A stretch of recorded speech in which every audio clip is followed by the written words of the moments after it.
Last Sunday, sa preaching ni Pastor Lucky, I was so touched and moved by the Holy Spirit. No? Ibang klase yung dating sa akin ng Ecclesiastes chapter 3, verse 1. That there is time for everything, there's season for everything. Ang masyado akong tinamaan doon sa you are making a permanent decision to a temporal season. That this season na hindi natin iniisip na pwedeng magbago. Pero dinidesisyonan mo na ng pang-permanente. Amen? Because every one of us, tayong lahat ng mga tao, itong mata natin, itong isip natin, itong damdamin natin, we always tend to compare. Bakit kaya sila masaya, ako hindi? Bakit kaya sila ganun ang buhay, kami hirap na hirap? Bakit kaya sila ang bilis makakuha ng pera, kami dumadaan pa sa butas ng karayom? Para bang nagiging natural sa atin ang comparison. Alam mo, ipinakita sa akin ng Panginoon. Tingnan mo yung isang parte ng bukid. Makikita mo, malagong malago, kulay green, kulay berde ang Bermuda. Pero dito sa ibang parte, tuyong-tuyo. Sira. That doesn't mean na pinabayaan na tayo ng Panginoon. Hello? It is only just mean that that is their season.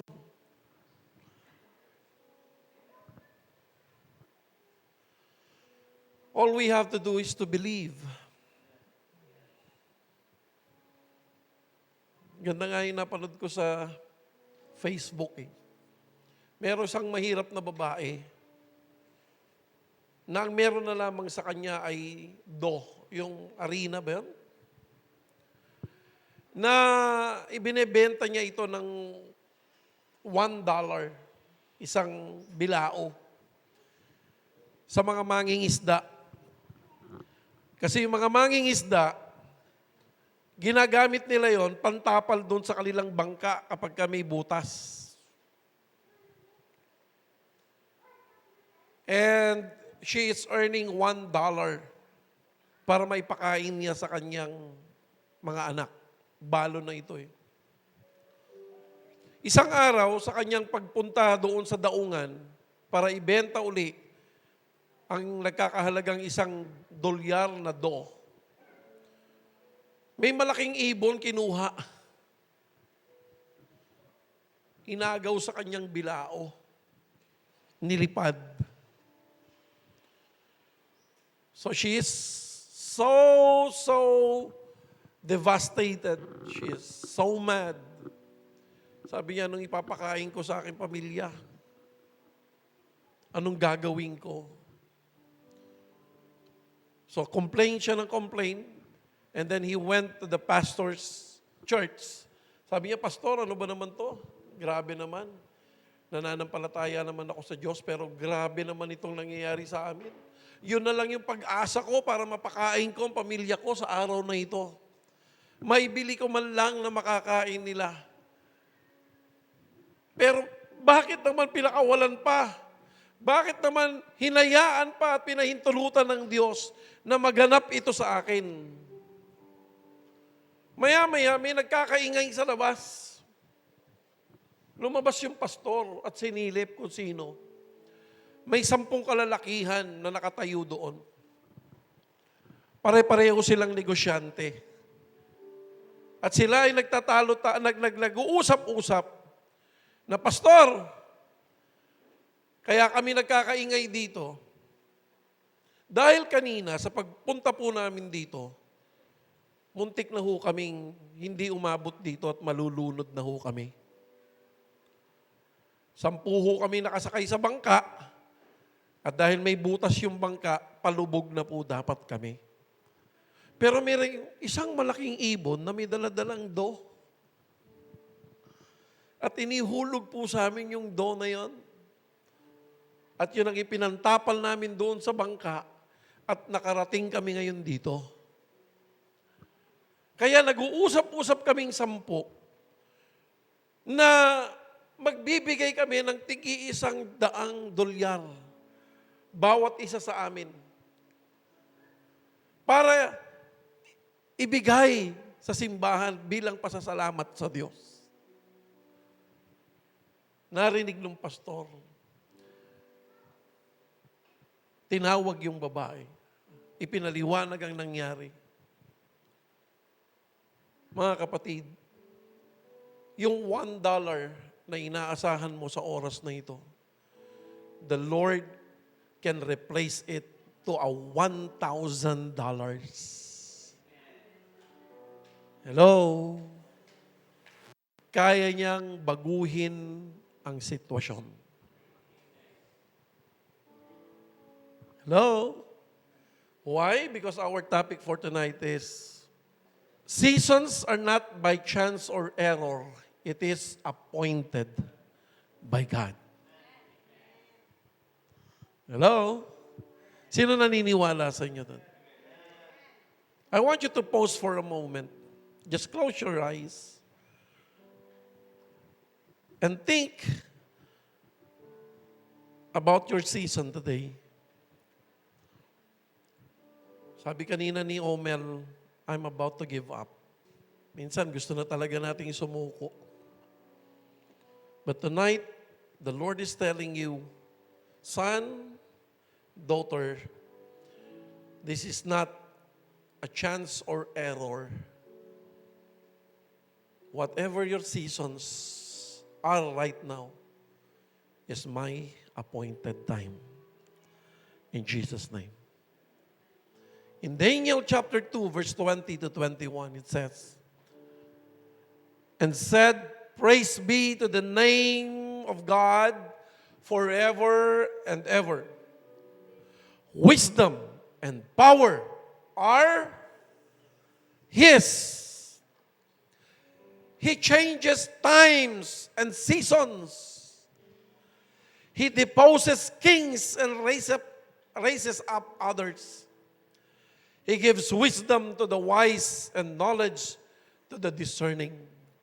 In the book of Acts chapter 17, verse 25, and He is not served by human hands as if He needed anything. Rather, He Himself gives everything life and breath and everything else. For one man He made all the nations that they should inhabit the whole earth. And He marked out their appointed times in history and the boundaries of their lands. In verse 27, God did this so that they would seek Him and perhaps reach out for Him and find Him, though He is not far from any one of us. For in Him we live and move and have our being. As some of your own poets have said, we are His offspring. Kaya number 1, sabi niya, God ordained the season we are in. Can we declare that? God ordained we are in. Do you believe that? Naniniwala po ba kayo doon? Kung ano man ang season mayroon ka ngayon, inordinahan ng Diyos yan. Hallelujah. From our birth to the moment of our death, God controls. For every event in our life, God controls.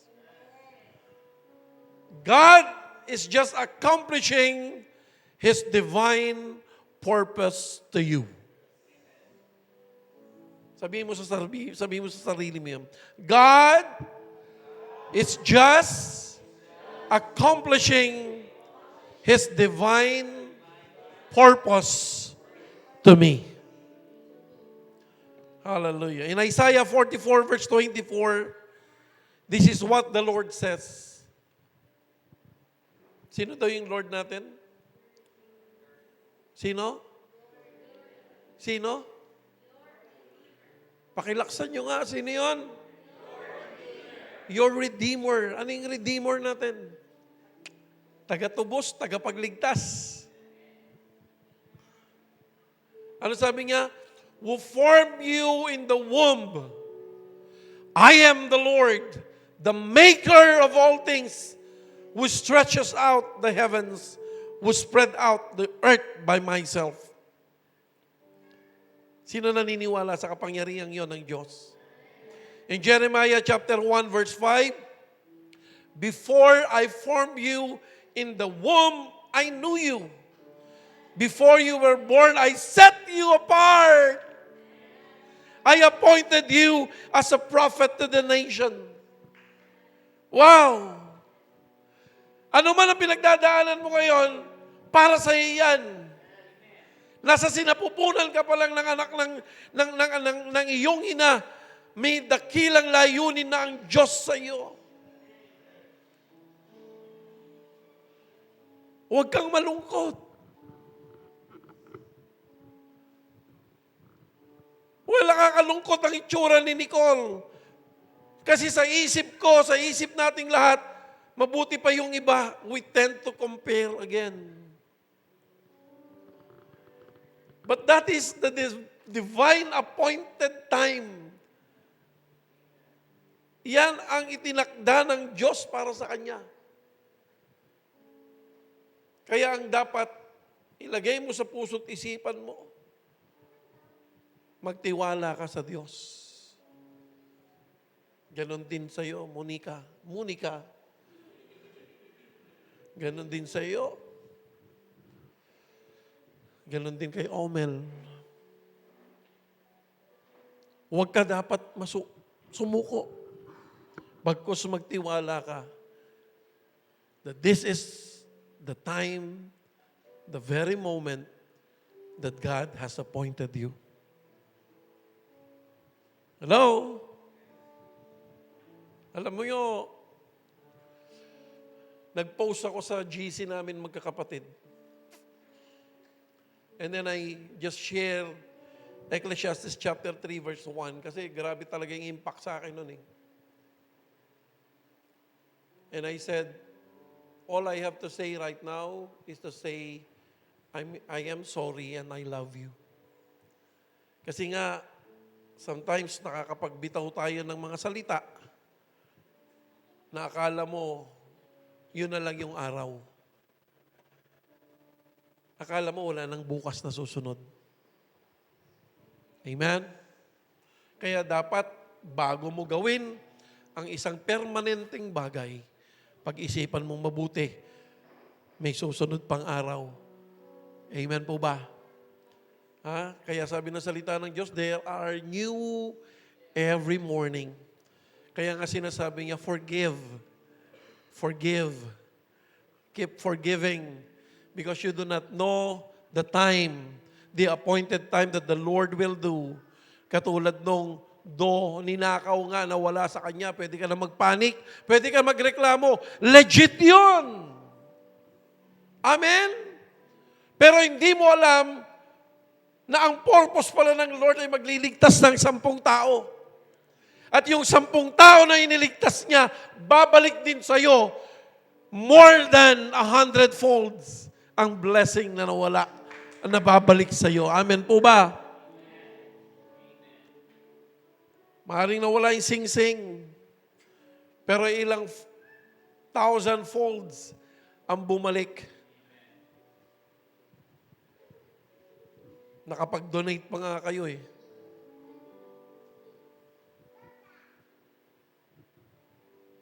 Hello? Look at the goodness of the Lord. So whatever it is, it's okay. Kaya number 2, sabi niya, if we are to cooperate with God's purposes and timing, anong sabi? Life is not meaningless. Hello? Kapag tayo ay nakiisa at umayon sa kalooban ng Diyos sa oras na yon, mga kapatid, hindi po walang kabuluhan ng buhay mo. Meron. Sapagkat siya po ang nagdisenyo niyan. Amen? Sabi ng Ecclesiastes chapter 3 verse 11, He has made everything beautiful in its time. He has also set eternity in the human heart, yet no one can fathom what God has done from beginning to end. All we have to do is to believe in God because everything has already been planned. Just trust Him. Not to harm you, but to give you life to the fullest. Hello? Hallelujah. Whatever it is, just go. Kung panahon ka ng kalungkutan, hindi po kasalanan ng malungkot. Malungkot ka for the moment. For the moment, malungkot ka. Okay lang yan. There is always a new day. Amen? That the joy of the Lord will renew your strength. Hello?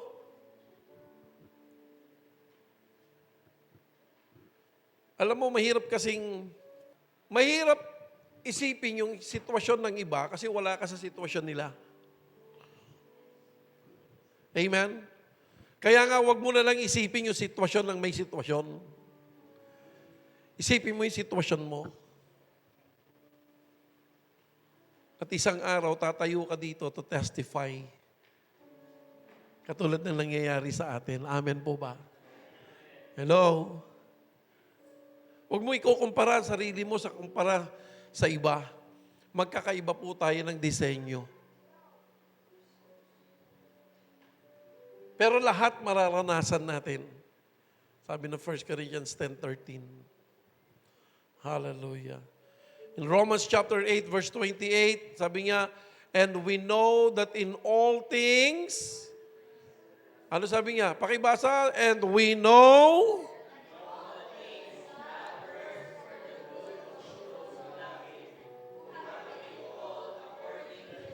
wow! Hallelujah! Amen? Kaya wala sa bokabularyo ng mga mananampalataya kay Kristo ang manghina, ang madismaya, ang umayaw at sumuko. Dahil wala ka namang magagawa eh. May appointed time na ang Panginoon dyan. All you have to do is to have faith. Hello?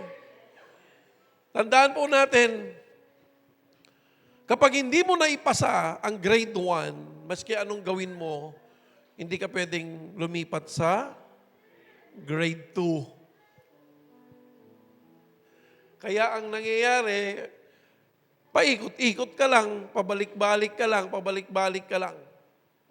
You need to pass. Amen? Laban! Huwag kang madidismaya. Talo ka ngayon, bawi bukas. Bawi bukas. Meron ka pang motor na pwedeng ipanghanap buhay. Si Brother Eros nagpunta rito kahapon. Naka-confine pa rin yung anak. Yung nag-iisang bisikleta niya, naisalyan niya na. So what we did is we have a little amount na nag-contribute kami. And hopefully, sa Friday daw makalabas na yung anak niya. Kasi mahina talaga yung baga. So, let us not be dismayed. God will use situations and people to help your condition. Just believe in Him. Amen? Meron at meron gagamitin ng Diyos dyan. Huwag kang mawawalan ng pag-asa. It is a test para lalo kang matuto. Amen? Pag hindi ka pumasa, okay lang. Balik uli. Kasi, katulad ng isang nanganganak, ang babae, sobrang sakit daw niya pag nag-labor.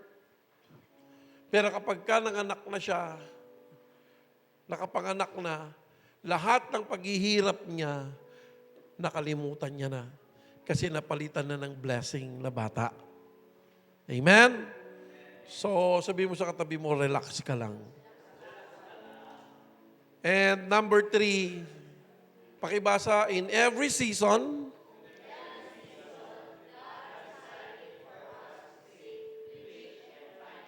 yes. Sabi ng Acts 17:27 to 28, pakibasa, God did